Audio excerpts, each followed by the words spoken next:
Document à caractère promotionnel. Pour émettre des produits de bourse, un émetteur utilise un sous-jacent qui doit être coté en bourse, donc librement échangeable soit sur un marché réglementé, soit un marché de gré à gré, et dont le prix est facilement observable. Il peut s'agir d'une action, d'un indice, d'un futur, d'un métal précieux ou d'une devise par exemple.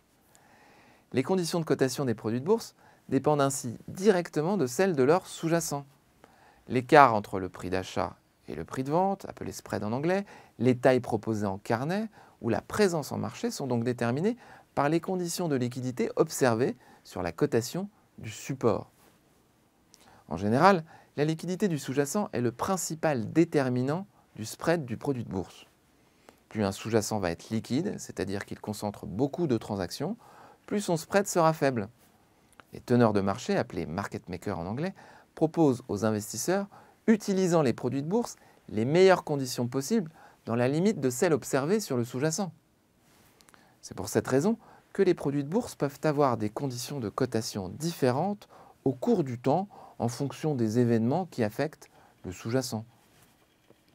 Un turbo sur le Standard & Poor's 500 par exemple sera coté avec des tailles bien plus importantes et un spread bien plus faible qu'une action française, d'autant plus si celle-ci ne fait pas partie du CAC 40.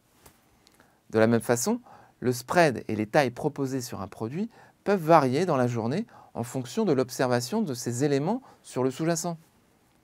Avant l'ouverture du marché américain, à 15h30, les spreads des produits de bourse sur actions américaines sont ainsi plus élevés qu'une fois que le marché a ouvert. Sur les actions françaises, une fois la bourse de Paris fermée à 17h30, la liquidité se détériore. Les tailles et les spreads des produits de bourse liés à ces actions évoluent donc en conséquence. Le spread et la taille cotée sur un produit peuvent aussi changer dans le temps en fonction de la liquidité du sous-jacent. Si celle-ci augmente, alors pour le produit de bourse, le spread diminuera et la taille de cotation augmentera et inversement.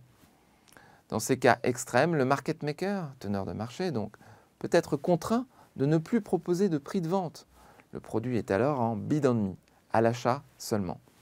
Les investisseurs, en détenant déjà, peuvent librement le vendre, mais il n'est plus possible d'en acheter.